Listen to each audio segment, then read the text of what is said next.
రోజు రోజుకి సమాజం ఎటు నుండి ఎటు పోతాందో అర్థం కావట్లేదు.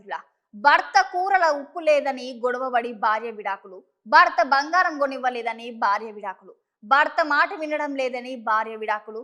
ఇట్లాంటి వార్తలు మనం దినం చూస్తూనే ఉంటాం కదా. కానీ ఇప్పుడు మీరు చూడబోయే వార్త చూస్తే మామూలుగా పరిశాన వరులా ముచ్చట నేను చెప్పుడెందుకు, మీరే చూడుండ్రి.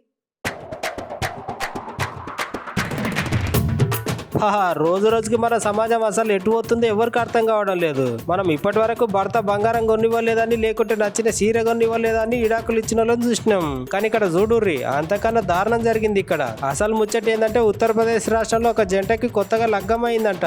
అయితే అమ్మ చిన్నప్పటి సంతే కురుకురేలు అంటే మస్తు పానమంట. ఇక గట్లనే అన్న సుత పెళ్లి అయినప్పటి నుండి అక్కకి దినం 5 రూపాయల కురుకుర ప్యాకెట్ లో తీసుకొని పోయి భార్యకి ఇచ్చేటోడంట.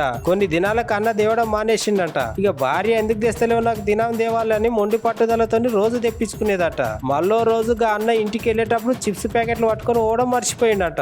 ఇక అన్న అట్లా మర్చిపోయిండో లేదో అక్క నా కురుకురే నాకు కావాలి అని చెప్పి ఇప్పుడు తెస్తావా దేవా అని చెప్పి రచ్చ చేసి చక్కగా తట్టబుట్ట చదువుకొని వాళ్ళ ఇంటికి పోయిందంట.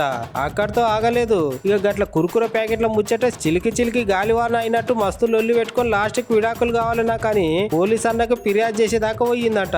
ఉప్పు బిస్కెట్లకు కురుకుర ప్యాకెట్లకు లొల్లి పెట్టుకొని పోలీస్ స్టేషన్లకు విడాకులు కావాలని ఫిర్యాదు చేసే వరకు ఓటు చూసి జనాలు మస్తు పరిశాండ్రు కావట్రీ.